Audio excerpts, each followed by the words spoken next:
Hi hello everyone welcome to SSP study point. So ఈరోజు క్లాస్లో మనం స్పెషల్ టాపిక్ గురించి అయితే డిస్కస్ చేద్దాం. How to prepare English for the competitive exam, specially for the SSC exams. English అనేది it doesn't that much of difficult అయితే కాదు when we are trying to learn it, because మనం చిన్నప్పటి నుంచి యాజ్ అ సబ్జెక్ట్ వైజ్గా మాత్రమే చదువుకొని ఉంటాం. బట్ మనం కాంపిటీషన్కి చదివేటప్పుడు it apart from the subject ఒకటే కాదు, మనకి లాజిక్స్ థింగ్స్ తెలిసి ఉండాలి, రియల్ టైం కొంచెమన్నా మనకి లిటిల్ బిట్ అవేర్నెస్ అనేది ఉండాలి, బేసిక్ అండర్స్టాండింగ్ మాత్రం డెఫినెట్లీ ఉండాలి. ఈ యొక్క కాంపిటేటివ్ ఎగ్జామ్లో సెంట్రల్ లెవెల్లో డిష్ అనేది మ్యాండేటరీ స్కోప్ ఎక్కువ ఉంటుంది. కొంచెమన్నా అండర్స్టాండింగ్ ఉంటేనే మీరు యాక్చువల్గా ప్రిపరేషన్ స్టార్ట్ చేసినప్పుడు మీకు మంచి స్కోర్ అనేది వస్తుంది. అండ్ ఈ క్లాస్ స్పెషల్లీ ఎవరైతే న్యూగా స్టార్ట్ చేస్తున్నారో, కాంపిటేటివ్ ఎగ్జామ్కి ఎంటర్ అవుతున్నారు, ఆర్ఎల్స్ ఎవరైనా 3-4 months నుంచి ప్రిపేర్ అవుతున్నారు, సెల్ఫ్ స్టడీ వాళ్ళకి specially for the self study. So కోచింగ్కి మనం అప్రోచ్ అయినప్పుడు దే విల్ గైడ్ యూ, వాళ్ళు అన్ని గైడెన్స్ ఇస్తారు, మీరు ఇలా ప్రిపేర్ అయ్యండి, వాళ్ళు సబ్జెక్ట్ ఇస్తారు, వాళ్ళు నోట్స్ ఇస్తారు, everything they will provide you. The just thing is you need to B work it out on daily, మీరు దాని మీద వర్కౌట్ చేయాలి. బట్ ఇక్కడ ఈ వీడియోలో నేను స్పెషల్ ఎవరైతే ఇప్పుడు నేను కూడా కాంపిటేటివ్ ఫీల్డ్కి ఎంటర్ అవ్వాలి అని సెల్ఫ్ స్టడీ కోసం ఉంటారో వాళ్ళ కోసమ్మా స్పెషల్లీ ఇది.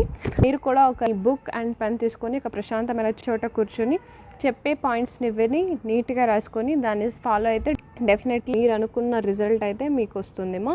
సో ఫస్ట్ మనం టార్గెట్ పెట్టుకున్నప్పుడు ఆ సిలబస్ని ఫస్ట్ మనం అబ్జర్వ్ చేయాల్సినది సిలబస్. అసలు ఎగ్జామినర్ ఏం ఎక్స్పెక్ట్ చేస్తున్నాడు మన నుంచి, ఎటువంటి టైప్ ఆఫ్ సిలబస్ ఉంది, సో ఇది మనం చెక్ చేసుకోవాలేమో. ఫస్ట్ ఇంగ్లీష్ మనకు సబ్జెక్ట్ ఉంది అంటే ఆ ఇంగ్లీష్ సబ్జెక్ట్ నుంచి ఎటువంటి టైప్ ఆఫ్ సిలబస్ తను అడుగుతున్నారు, లైక్ మన వొకాబులరీ అవ్వచ్చు, గ్రామర్ నుంచి అవ్వచ్చు, రీడింగ్ కాంప్రహెన్షన్, సో ఎటువంటి టైప్ ఆఫ్ ఉంది సిలబస్, సో అది మనం అబ్జర్వ్ చేయాలి. ఫస్ట్ థింగ్ అది మనం నోట్ చేసుకోవాలి, మన నోట్బుక్లో ఆ సిలబస్ అనేది రాసుకోవాలి.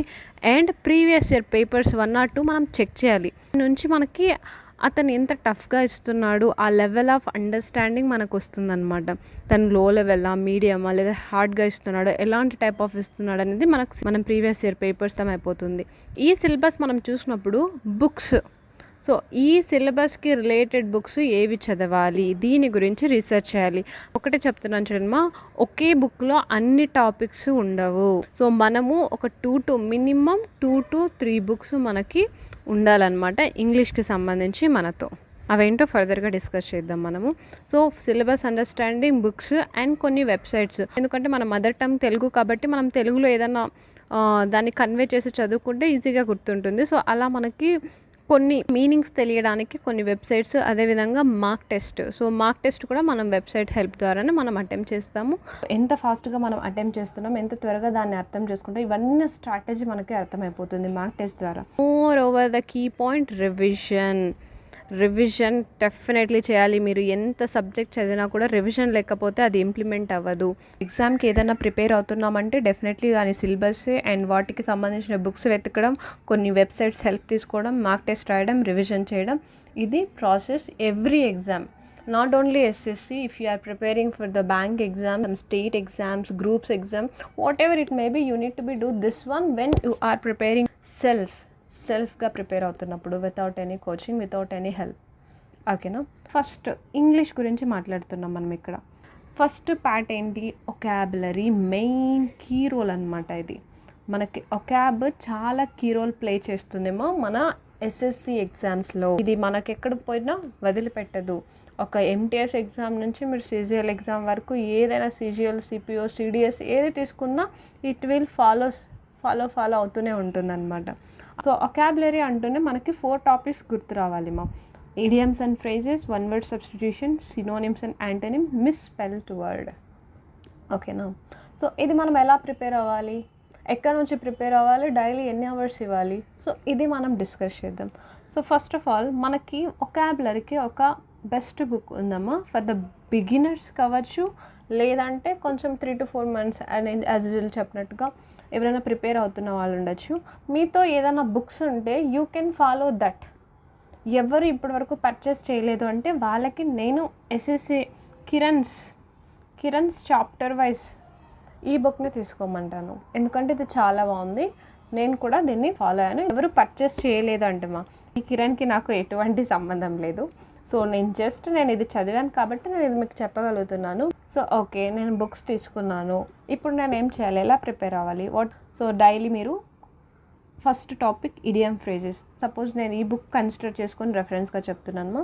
చాప్టర్ వైజ్ అంటే idioms phrases chapter, one word substitutes, synonyms, ఇలా ఒక్కొక్క చాప్టర్ ఉందన్నమాట. ఒక్కొక్క చాప్టర్లో మనకి 800 to 900 అప్రాక్సిమేట్లీ 800 to 900 టాపిక్స్ ఇచ్చింటారు. అంటే ఇడియమ్స్ 800 to 900, అప్రాక్సిమేట్లీ 1000 కూడా ఉండొచ్చు న్యూ ఎడిషన్స్లో. One word substitution 800 to 900. So ఇలా ఉంటుందన్నమాట. ఇవన్నీ previous year papers are only expected ones, all mixed one ఇచ్చింటారు. మోస్ట్ ఇంపార్టెంట్, డెఫినెట్లీ వాటి నుంచి రిపీట్ అవుతూ ఉంటుంది. సో ఇలా ఇచ్చింటారనమాట. సో ఈ బుక్ ముందర పెట్టుకున్న what you will do. So first of all ఒక టాపిక్ తీసుకోవాలి. ఫస్ట్ ఇడియమ్స్ అండ్ ఫ్రేజెస్ తీసుకోవాలి. ఇడియమ్స్ అండ్ ఫ్రేజెస్ తీసుకున్నప్పుడు ఫస్ట్ డే మీరు ఓకే ఈరోజు అంతా చూసారు video, okay fine, you have a books. First day మీరు ఏం చేస్తారు, 50 క్వశ్చన్స్. ఓకేనా, 50 క్వశ్చన్స్ మీరు చదవాలి. You need to be read, not to the like రట్నే కా అంటే లైక్ బట్టి పట్టడం. ఓకేనా, ఐస్ క్లోజ్ చేసుకొని అల్లా అల్లా అల్లా లేదా Ram Ram Ram, not like that. You need to B study ఎలా మీ బ్రెయిన్ని రీఫ్రెష్ చేసుకొని మీ బ్రెయిన్కి ఆ వర్డ్ కనెక్ట్ చేయాలి. బ్రెయిన్లో ఉన్న న్యూరాన్స్ అన్నీ అది అర్థం చేసుకోవాలి. ఆ పవర్ని మీరు క్రియేట్ చేయాలి. అర్థం అవుతుందా? ఇది కాంపిటేటివ్ ఎగ్జామ్. మనం ఎంత కాన్సన్ట్రేషన్తో చదివితేనే మనకి సబ్జెక్ట్ అంత గ్రిప్లోకి వస్తుంది. మనం గవర్నమెంట్ ఎగ్జామ్కి అంత ముందులో ఉంటాం వేరే వారితో కంపేర్ చేసుకున్నప్పుడు. Got it. నార్మల్గా స్కూలింగ్లో కాలేజ్లో చేసిన ఎలా మనం ఇటు సైడ్ చదివితే మనకు ఎటు వర్కౌట్ అవ్వదు. డెఫినెట్లీ మీరు కొన్ని మనం చదివే విధానంలో కొన్ని మార్పులు అనేది తీసుకురావాలి. ఇక్కడ కీ పాయింట్ ఏంటంటే డైలీ మీరు 50 క్వశ్చన్స్ అంటే లైక్ 50 ఇడియమ్స్ మీరు చదవాలన్నమాట. ఓకేనా, ఇడియమ్స్ అండ్ ఫ్రేజెస్ 50 చదువుతారు. లైక్ మీరు ఒక ఇచ్చింగ్ పామ్ అనేది చదివారు. ఓకేనా, ఇచ్చింగ్ పామ్ నేను చెప్పాను ఇడియమ్స్ అండ్ ఫ్రేజెస్ చెప్పినప్పుడు. ఓకేనా, సో మీరు దాన్ని అర్థం చేసుకోవడానికి ఎప్పుడు అసలు ఇచ్చింగ్ అంటే ఏంటి, పామ్ అంటే ఏంటి, మనం తెలుగులో వాట్ ఎవర్ ఇప్పుడు నేను తెలుగులో మీకు చెప్తున్నాను, మీకు ఈజీగా అర్థమవుతుంది. ఇదే నేను మీకు ఇంగ్లీష్లో చెప్పానంటే you feel bore, me mind accept చేయదు. బికాజ్ మనం చదువుతున్నది, మనం వింటున్నది మనకు అర్థం కాకపోతే మనం బోర్గా ఫీల్ అవుతాం. మన బ్రెయిన్ మనల్ని అలా యాక్టివేట్ చేస్తుంది. వద్దు, వదిలే అనేలా ఇలా చేస్తుంది అనమాట. కాన్షియస్ మైండ్ మనకి డిస్టర్బ్ చేస్తుంది. అలా మనము ఫీల్ అవుద్దాం, మన బాడీని మొత్తం ఫీల్ అవుద్దాం, ఇది నాకు నచ్చట్లేదు అనేది. కానీ అలా కాంపిటేటివ్ ఎగ్జామ్లో మీరు అలా నచ్చలేదు అని వదిలేయడానికి కాదు ఇది. మీరు దాన్ని అర్థం చేసుకోవడానికి ట్రై చేయాలి. ఏమి ఇచ్చారు ఫస్ట్ ఇడియం ఒకటి చదివాము, సో అదేంటి అది మనకు తెలియదు. బుక్ పర్చేస్ చేసినప్పుడు దాని కింద ఇస్తారనమాట. అందుకే నేను స్టార్టింగ్లో చెప్పాను, బేసిక్ అండర్స్టాండింగ్ అనేది రావాలి. కొన్ని కొత్త వర్డ్స్ వచ్చినప్పుడు మీరు వెళ్ళి ఆ కొత్త వర్డ్స్ మీరు నోట్బుక్లో డెఫినెట్లీ నోట్బుక్ మెయింటైన్ చేయాలి. మీ నోట్బుక్ డెఫినెట్లీ ఉండాలి. అట్లీస్ట్ ఒక 10 నోట్బుక్స్ అయినా కూడా మీ చేతితో రాసినవి ఉండాలన్నమాట. ఓకేనా, సో మీరు ఇప్పుడు ఒక సెంటెన్స్ చదివారు, సో దాని మీనింగ్ మీకు తెలియకపోతే కింద డిస్క్రిప్షన్లో దీని మీద కింద డిస్క్రిప్షన్లో ఇస్తారనమాట. సో ఏంటి ఇది అనేది మొత్తం టోటల్ మీనింగ్ ఇస్తారు ఇలాంటి బుక్స్ మీరు పర్చేస్ చేసినప్పుడు. సో అక్కడ కూడా మీకు కొన్ని వర్డ్స్ అర్థం కాలేదంటే మీకు ఆల్రెడీ డిక్షనరీస్ ఉంటాయి, వాటిని ఫాలో అవచ్చు. లేదు డిక్షనరీస్ కూడా లేదు, మనకు గూగుల్ ఉంది. Just go and type it in Telugu, what is the Telugu meaning అని డెఫినెట్లీ మీకు అక్కడ వస్తుంది. మీరు దాన్ని వర్డ్ని మీరు అర్థం చేసుకొని మీ మైండ్లో స్టోర్ చేసుకుంటున్నారు, మీ మైండ్కి కనెక్ట్ చేసుకుంటున్నారు ఆ వర్డ్ని. మీరు బట్టి పట్టడం లేదు, కళ్ళు మూసుకొని అదే చెప్పుకుంటూ పోవడం, ఇది కాదు. ఓకేనా, సో ఇలా మీరు డైలీ ఒక 50 క్వశ్చన్స్ డైలీ ఒక 50 ప్రాక్టీస్ చేయాలి. సో ఈరోజు 50 నేను చేశాను. సో దీన్ని నోట్ చేసుకున్నాను, నేను రాసుకున్నాను. Then next day second day ఏం చేయాలి మీరు, సెకండ్ డే మరి 50 చేయాలి. సో ఈ 50 మీరు ఇడియమ్స్ అండ్ ఫ్రేజెస్ చేయడానికి అప్రాక్సిమేట్లీ 25 to 30 minutes పడుతుంది. ఒక యావరేజ్ స్టూడెంట్, ఒక యావరేజ్ బిలో యావరేజ్ స్టూడెంట్ని 25 to 30. ఒకవేళ కొందరు కొంచెం సూపర్ క్యాచీగా ఉంటే 15 to 20 minutes ఈజ్ ఎనఫ్ వాళ్ళకి. సెకండ్ డే మీరు 50 తీసుకున్నారు, సెకండ్ డే కూడా మీరు 50 ప్రాక్టీస్ చేస్తున్నారు. సో 50 ఈ ఫస్ట్ డే మీరు ఏదైతే చేశారో దీన్ని కూడా మీరు సెకండ్ డే రివైజ్ చేయాలి. ఓకేనా, మీరు థర్డ్ డే వచ్చారు, సో థర్డ్ డే కూడా మీరు మీనింగ్స్ అన్నీ తెలుసుకుంటారు. థర్డ్ డే 50 చేశారు. సో థర్డ్ డే కూడా మీరు ఇక్కడ ఏదైతే ఫస్ట్ సెకండ్ డే చేశారో అది కూడా కవర్ చేస్తూ మీరు థర్డ్ డే చదవాలి. ఓకేనా, సో ఒక ఇడియం ఫ్రేజ్ మీరు ఒక సెట్ మీరు చదివారు అంటే ఇది మినిమం 3 times రిపీట్ అవ్వాలన్నమాట. అప్పుడే మీకు స్టోర్ అవుతుంది మీ మైండ్లో. మినిమం 3 times రిపీట్ అవ్వాలి. ఓకేనా, ఇది ప్రతిసారి మీరు చదువుతూ ఉండాల్సిన అవసరం లేదు. మ్యాక్సిమం ఒక బుక్లో నాకు తెలిసి ఒక 800 to 1000, సో ఒక 800 to 1000 ఉంటాయి మా ఇడియమ్స్ అండ్ ఫ్రేజెస్. మీరు ఇలా 50 వర్డ్స్ డైలీ చదువుతూ మీరు ఇదేం చేస్తారంటే మార్నింగ్ మీరు లేవగానే ఫ్రెష్ మైండ్తో చదవాలన్నమాట. అప్పుడే కొంచెం బెటర్ రిజల్ట్ వస్తుంది మీకు. ఓకేనా? So maximum 800 to 1000 idioms and phrases ఉంటాయి ఏదైనా బుక్లో. సో మీరు ఇలా 50 డైలీ కవర్ చేస్తూ మీరు చదివారనుకోండి, so it will take hardly 20 days. మధ్యలో మీరు స్కిప్ చేసినా కూడా మ్యాక్సిమం 20 daysలో మీరు idioms and phrases totally cover చేస్తుంటారు విత్ రివిజన్. ఎందుకంటే సెకండ్ డే కూడా మీరు ఫస్ట్ డే చదువుతున్నారు, థర్డ్ డే కూడా మీరు ఫస్ట్ డే చదువుతారు. ఇప్పుడు ఫోర్త్ డే వచ్చినారు అనుకోండి, ఫస్ట్ డే వదిలేయండి, సెకండ్ డే నుంచి ఒక్కొక్క సెట్ డెఫినెట్లీ 3 times రిపీట్ అవ్వాలి. సో ఇలా మీరు చేయాలన్నమాట. డెఫినెట్లీ ఒక 25 to 30 minutes మీరు టైం పెట్టుకోవాలి. మరి లాగింగ్ లెంత్ ఒక్కదాని మీదే మీ 1 day మొత్తం వేస్ట్ చేయకుండా 20 daysలో కంప్లీట్ చేయాలి ఇడియమ్స్ అండ్ ఫ్రేజెస్. సేమ్ ఇదే ప్రాసెస్ని మీరు 1 word సబ్స్టిట్యూషన్కి చేస్తారు, సినోనిమ్స్ యాంటీనిమ్స్కి చేస్తారనమాట. సేమ్ ఇదే ప్రాసెస్. సినోనిమ్ యాంటీనిమ్స్ కొంచెం డిఫరెంట్ అనమాట. ఓకేనా? సో సినోనిమ్ యాంటీనిమ్స్ మీరు 1 dayలోనే 50 తీసుకోకూడదు, 10 తీసుకోవాలి. ఎందుకంటే ఒక వర్డ్ తీసుకున్నారనుకోండి, దానికి 2 to 3 డెఫినెట్లీ సినోనిమ్స్ ఉంటాయి, లేదా 2 to 3 డెఫినెట్లీ యాంటీనిమ్స్ ఉంటాయి. సో మీరు అట్ ఏ టైం ఒక వర్డ్ తీసుకున్నప్పుడు దానికి సినోనిమ్స్ చదవాలి, యాంటోనిమ్స్ చదవాలి. సో మీరు 10 words చదవాలి డైలీ. సో 10 words తీసుకున్నప్పుడు మీరు 10 into 4 వేసుకున్నా కూడా 40 అవుతుంది అనే డేలో. ఎందుకంటే 2 సినోనిమ్స్ చదువుతారు, 2 యాంటోనిమ్స్ చదువుతారు. ఓకేనా? సో ఇలా మీరు సినోనిమ్స్ యాంటోనిమ్స్ ఇలా కవర్ చేయాలి, డైలీ చదవాలి. అట్లీస్ట్ ఆ డే మీరు ఒక ఫ్రెషర్ అయినా, ఒక యావరేజ్ స్టూడెంట్ అయినా కూడా, ఒక మిడిల్లో ఉన్నా కూడా మీరు 3 hours a day అనేది మీరు ఇంగ్లీష్ సబ్జెక్ట్కి ఇవ్వాలి. సో ఇది ఒక హాఫ్ అన్ అవర్, ఇది ఒక హాఫ్ అన్ అవర్, ఇది ఒక హాఫ్ అన్ అవర్, 1.5 hours ఇక్కడ అయిపోతుంది. ఈరోజు ఈడియమ్స్ చదివాను హాఫ్ అన్ అవర్, ఇంకంతే నెక్స్ట్ డే అంటే ఇవన్నీ ఎవరు కవర్ చేస్తారు? మీరు అన్నీ ప్యారలల్గా మెయింటైన్ చేస్తూ ఉండాలి.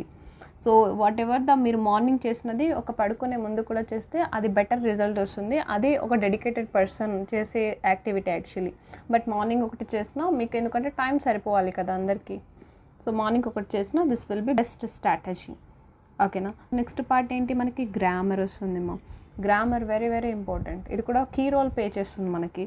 ఎందుకంటే గ్రామర్కి కొన్ని రూల్స్ ఉంటాయి, లైక్ టెన్సెస్ ఉంటాయి, ఏంటి అబ్జెక్టివ్ ఏంటి, ఫిల్లింగ్ ద బ్లాంక్స్లో వస్తూ ఉంటుంది. గ్రామర్లో మనం మెయిన్గా చూసుకున్నట్లయితే active, passive voices, direct, indirect speeches, filling the blanks, spotting the errors. ఇవన్నీ మనం ఫైండ్ అవుట్ చేయాలంటే మనకి కొన్ని గ్రామర్స్ రూల్స్ అనేది డెఫినెట్లీ తెలిసి ఉండాలి.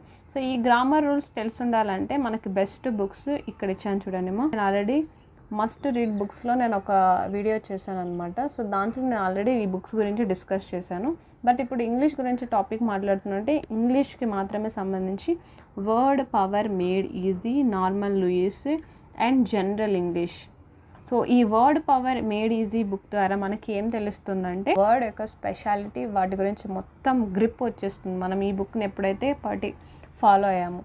So general English lotion book ద్వారా మనకి ఏమొస్తుందంటే గ్రామర్ రూల్స్ తెలుస్తాయి. చాలా బాగా అరేంజ్ చేసి ఉంటారు. దీంట్లో కూడా 1 word సబ్స్టిట్యూషన్స్ ఉన్నాయి, ఇవి ఉన్నాయి, ఫ్రేజెస్ ఉన్నాయి, ఫ్రేజల్ వర్బ్స్ ఉన్నాయి, అన్నీ ఉన్నాయి. బట్ దీనిలో స్టార్టింగే మనకి గ్రామర్ రూల్స్ ఉన్నాయి. Fill in the blanks, spotting word, adjective, B1 B2, every form, everything డీటెయిల్గా ఎక్స్ప్లెయిన్ చేశారు. నేను ఆల్రెడీ రివ్యూ కూడా ఇచ్చాను, బుక్స్ రివ్యూ. నేనైతే ఇది ఫాలో అయ్యాను. Word power made easy book నేను పీడిఎఫ్ని ఫాలో అయ్యాను అనమాట. I don't have a book at that time. నేను పీడిఎఫ్ని ప్రిఫర్ చేశాను. ప్లింట్ పారామౌంట్ అనేది ఇంకొకటి కూడా వస్తుంది అది కూడా బెటర్. మీరు వర్డ్ పవర్ మేడ్ ఈజీకి కాంబినేషన్ ఇదన్నా తీసుకోండి, లూషెంట్, లేదా ప్లింట్ పారామౌంట్, అది కూడా సేమ్ గ్రామర్ రూల్స్ ఎవ్రీథింగ్, అది కూడా చాలా బాగుంది. వీటి నుంచి మీరు ప్రాక్టీస్ చేయాలి. ఒక 30 to 50 మీరు యాజ్ యూఆర్ కేపబుల్. సో మీరు ఒక ప్లాన్, కొంతమంది 2 monthsకే కంప్లీట్ చేయాలంటే దే నీడ్ టు బి ఫాస్ట్గా వర్కౌట్ చేయాలి. కొంతమంది లేదు 6 months టైం తీసుకున్నాము అంటే వాళ్ళు కొంచెం స్టెప్ బై స్టెప్ ఇన్ డీటెయిల్గా తెలుస్తూ వెళ్ళాలి. మీరు పెట్టుకున్న టైం టార్గెట్ని బట్టి మీరు ఇది ప్రిపరేషన్ని కంప్లీట్ చేయాలి. నార్మల్ ఒక average person SSC, normal MTS, CHSL ఎగ్జామ్కి 6 months is enough so starting ఏమీ తెలియని స్టేజ్ నుంచి వాళ్ళు సిలబస్ తెలుసుకొని ఒక్కొక్క స్టేజ్ క్రాస్ 6 monthsలో వాళ్ళు క్రాక్ చేయొచ్చు. అదే CGLకి అయితే మినిమం 1 year టైం పడుతుంది. ఎందుకంటే అడ్వాన్స్డ్ మ్యాథ్స్, లెంతీ టాపిక్స్ ఉంటే టైం ఎక్కువ పడుతుంది ఒక ఫ్రెషర్కి. ఎక్స్పీరియన్స్ కాబట్టి it will take hardly 2 to 3 months. 2 to 3 months చాలు. ఓకేనా. సో ఇలా మీరు ఫాలో అవ్వాలి గ్రామర్కి ఈ బుక్స్. నెక్స్ట్ మనం చూసుకున్నట్లయితే అండర్స్టాండింగ్ అంటే ఏం లేదమ్మా, మనకి రీడింగ్ కాంప్రహెన్షన్ అనేది ఉంది, పారాగ్రాఫ్ జంబుల్స్ ఉంది, క్లోజ్ అండ్ టెస్ట్ ఉంది. ఇదంతా మనకి ఫాస్టెస్ట్ రీడింగ్ మనం ఎంత ఫాస్ట్గా చదివి అర్థం చేసుకుంటున్నాం అంటే రీడింగ్, అండర్స్టాండింగ్. సో దీని మీద డిపెండ్ అయి ఉంటుంది. ఇది ఇండివిజువల్గా డిపెండ్ ఉంటుంది. మీరు ఎంత త్వరగా దాన్ని చదువుతున్నారు, ఎంత త్వరగా దాన్ని అర్థం చేసుకుంటున్నారు. ఎప్పుడు ఎంత త్వరగా అర్థం చేసుకుంటాం, ఎప్పుడైతే మనకి ఆ వర్డ్స్ యొక్క మీనింగ్ తెలుస్తుందో అప్పుడు మనకి త్వరగా అర్థమవుతుంది. ఆ వర్డ్స్ యొక్క మీనింగ్ తెలియాలంటే మీరు వొకాబులరీ, గ్రామర్లో స్ట్రాంగ్గా ఉండాలి. అప్పుడు మీరు పారాగ్రాఫ్ రీడింగ్ అనేది డెడ్ ఈజీ అయిపోతుంది మీకు. సో రీడింగ్ కాంప్రహెన్షన్ అంటే ఏంటి, ఇలా రీడింగ్ ప్యాసేజెస్ ఇచ్చింటారు, వాటిని చదివి ఒక క్వశ్చన్కి ఇచ్చింటారు, దాంట్లో 4 ఆప్షన్స్ ఇచ్చింటారు. ఇది పారాగ్రాఫ్ జంపుల్ అంటే లైక్ PQRS అరేంజ్మెంట్స్ ఇచ్చింటారు, లేదా ABCD అరేంజ్మెంట్ ఇచ్చింటారు. పారాగ్రాఫ్ని జంబుల్ చేసి లైన్స్గా ఇస్తారు. అది క్లోజ్ అండ్ టెస్ట్ అంటే ఏంటిమో, పారాగ్రాఫ్ ఇస్తారు, మధ్యలో డాష్ ఒక 5, ఇక్కడ 1 2 4 5, సో ఇలా బ్లాంక్స్ని ఫిల్ చేయాలి. సో ఇవి మనకి బేసిక్ అండర్స్టాండింగ్ మీద ఉంటుంది. ఎప్పుడైతే మీరు వొకాబ్, గ్రామర్ స్ట్రాంగ్గా ఉన్నారో ఇది ఆటోమేటిక్గా మీకు బిల్డ్ అయిపోతుంది. సో రీడింగ్ కాంప్రహెన్షన్ మీద ఎక్కువ మీరు ఫోకస్ చేయాల్సిన అంత అవసరం అయితే లేదు. మీరు ఎప్పుడైతే వొకాబ్, గ్రామర్ స్ట్రాంగ్గా ఉన్నారో ఇది ఆటోమేటిక్గా బిల్డ్ అవుతుంది. మీరు ప్రీవియస్ ఇయర్ పేపర్స్ని ఎక్కువ ఫాలో అయితే ఎనఫ్ ఫర్ యూ. మనము వొకాబులరీ కోసం ఒక సైట్ అయితే యూస్ చేస్తాను. నేనైతే పర్సనల్గా ఈ సైట్ని యూస్ చేశాను, vocabulary.com. నాకు ఏదైనా వర్డ్ తెలియలేదు, ఆ వర్డ్ నాకు సినోనిమ్స్ కావాలి, అది ఎక్కడి నుంచి వచ్చింది, రూట్ వర్డ్ కావాలి, సో దాని యాంటోనిమ్స్ ఎవ్రీథింగ్, ఆ వర్డ్ మీనింగ్ తెలియాలంటే నేను ఫస్ట్ వెళ్ళేది ప్రిఫర్ చేసేది vocabulary.com. సో ఇది ఫ్రీగా ఉంటుంది, సో ఎవరైనా యూస్ చేసుకోవచ్చు, మనం ఏం పే చేయాల్సిన అవసరం లేదు.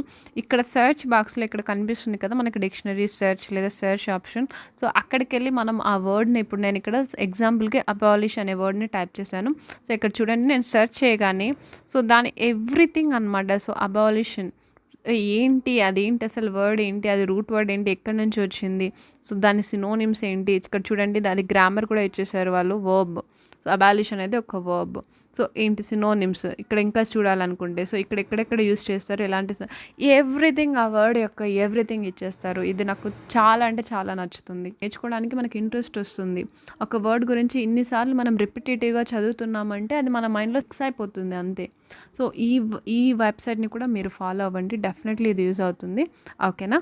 మళ్ళీ మనం సమ్మరీ చూసుకున్నట్లయితే వాట్ ఎవర్ మనం డిస్కస్ చేసినట్లయితే ఫస్ట్ వొకాబులరీ, తర్వాత గ్రామర్, తర్వాత అండర్స్టాండింగ్. రివిజన్ చేస్తూనే ఉండాలి. మీరు వీక్లీ వైజ్ రివిజన్ చేసినా కూడా మీకు బెటర్ రిజల్ట్ వస్తుంది. ఒక ప్లానింగ్తో ఫాలో అయితే డెఫినెట్లీ మీకు ఇంకా ఇంగ్లీష్లో యూ కాంట్ ఎక్స్పెక్ట్ మీరు ఈజీగా స్కోర్ చేయగలరు. ఎలా అంటే మనం ఇప్పుడు ఒక కూల్ కేక్ని మనం ఎంత ఇష్టంతో, ఎంత స్వీట్గా అలా మనం తినేస్తామో అలా మీరు గ్రామర్ చేసి వస్తారు. ఇలా మీరు ఒక ప్లానింగ్తో, మీరు ఒక పర్టికులర్గా మీరు, ఎందుకంటే చెప్పినంత ఈజీ కాదు ఇంప్లిమెంటేషన్, అది నేను ఒప్పుకుంటాను. బట్ మీరు ట్రై చేయాలి, మీరు హార్డ్ వర్క్ చేయాలి. రివిజన్ అనేది compulsory. And mock test. So mock test ఎవరైనా పర్చేస్ చేసింటే అది బెస్ట్, ఇంకా వాళ్ళు అది ప్రాక్టీస్ చేస్తారు. అందరికీ అన్ని సౌకర్యాలు ఉండవు, కొందరికి ఫినాన్షియల్ ప్రాబ్లమ్స్ ఉండొచ్చు, దే కాంట్ వాళ్ళు బై చేయలేరు. సో వాళ్ళకి ఏంటి బెస్ట్ సజెషన్స్ అంటే మీరు ఒక 4 to 5 accounts, Gmail accounts create చేసుకోండి. డిఫరెంట్ ఉన్నాయి మనకి. ఇక టెక్స్ట్ బుక్ అవ్వచ్చు, గ్రేడప్ అవ్వచ్చు, అడ్డా 4247 అండ్ అన్అకాడమీ, డిఫరెంట్ సైట్స్ ఉన్నాయి. మనం జస్ట్ క్రోమ్లో వెళ్ళి సెర్చ్ చేస్తే ఏదైనా ఫ్రీ మార్క్ టెస్ట్లని, సో వాళ్ళు నెంబర్ ఆఫ్ ప్రొవైడ్ చేస్తారు, బల్క్గా ఉంటాయి. సో ఒక 2-3 మెయిల్ ఐడీస్ యూస్ చేసి మీరు లాగిన్ అయ్యి డిఫరెంట్ ఎగ్జామ్స్ అటెండ్ చేస్తున్నాను. ఇప్పుడు మార్క్ టెస్ట్లో మీరు ఏం చేస్తారంటే మిస్టేక్, ఇప్పుడు నేను CHSL రాస్తున్నానంటే ఓన్లీ CHSL మార్క్ టెస్ట్ మాత్రమే ఇస్తారు. కాదమ్మా, మీరు CHSL ఎగ్జామ్ రాస్తున్నారంటే MTS మార్క్ టెస్ట్ ఇవ్వండి, CGL మార్క్ టెస్ట్ ఇవ్వండి. ఇక్కడ మీకు స్పీడ్, మీరు 1 అవర్లో ఎన్ని క్వశ్చన్స్ చేస్తున్నారు మీకు స్పీడ్ అనలైజ్ అవుతుంది. మార్క్ టెస్ట్లో ఎక్కడెక్కడ మిస్టేక్ చేస్తున్నామో మరి మనం రివైజ్డ్ చేసుకోవాలి. సో నేను వొకాబులరీ పోతుందా, గ్రామర్లో పోతుందా, రీడింగ్ కాంప్రహెన్షన్ పోతుందా, మరి then again come to the first point and again practice. ఇలా మీరు చేస్తేనే మీరు ఇంగ్లీష్ సబ్జెక్ట్ని ఓవర్కమ్ చేయగలరు. డెఫినెట్లీ మంచి స్కోర్ వస్తుంది. ఓకేనా. ఇది మీకు హెల్ప్ఫుల్ అయిందని అనుకుంటున్నాను. వాచ్ చేసినందుకు thank you so much. Take care. Bye.